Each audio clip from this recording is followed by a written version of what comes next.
Cheikh, donc septième question. Dans le hadith suivant, à partir de quand on rentre dans la première catégorie? Il y a trois personnes, ne te demande même pas ce qu'il en sera d'elles. Un homme qui s'est séparé du groupe des musulmans, qui a désobéi à son gouverneur puis meurt désobéissant, un esclave ou une esclave qui meurt après s'être enfui, et une femme dont le mari s'étant absenté, en lui laissant tout ce dont elle a besoin dans la vie d'Ishiba, qui s'exhibe en son absence, ne demande même pas ce qu'il en sera d'eux. Jazakumullahu khayran. C'était, dans le hadith suivant, à partir de quand on rentre dans la première catégorie?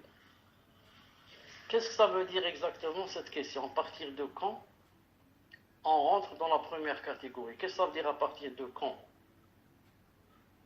Si vous avez la réponse, dites-la moi. Oui, d'accord, c'est cette partie, la première partie. Mais qu'est-ce que ça veut dire à partir de quand on rentre dans cette catégorie? Qu'est-ce que ça veut dire ça? Fadlan, je vous donne le micro. Je n'ai pas bien compris, mais je pense que c'est à partir du quand on peut dire qu'une personne s'est séparée du groupe des musulmans et qu'une personne a désobéi à son gouverneur. Hadith qui a critiqué ces trois catégories de gens. Ce qui nous intéresse d'après vous, c'est la première catégorie. Remarquez avec moi que pour que la personne rentre dans la première catégorie, il faudrait qu'elle fasse deux choses.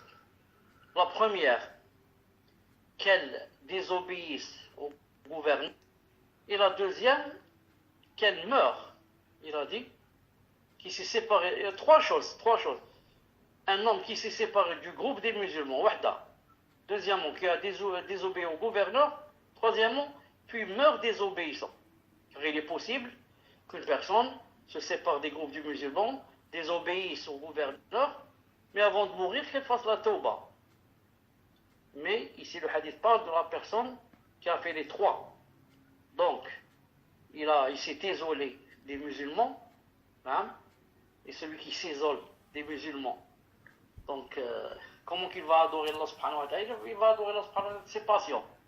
Il ne fréquente pas les gens, il n'entend pas ce que disent les savants, hein, il ne sait pas ce qui se passe, il ne connaît pas donc le din.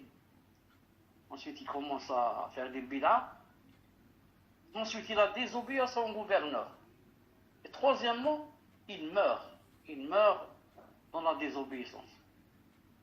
Et par contre, celui qui fait ce qu'il y a dans ce hadith comme interdit et fait la tauba avant de mourir, ça c'est autre chose. Non. Allahu alam si c'est ça la réponse qu'il fallait, parce que j'ai pas bien compris.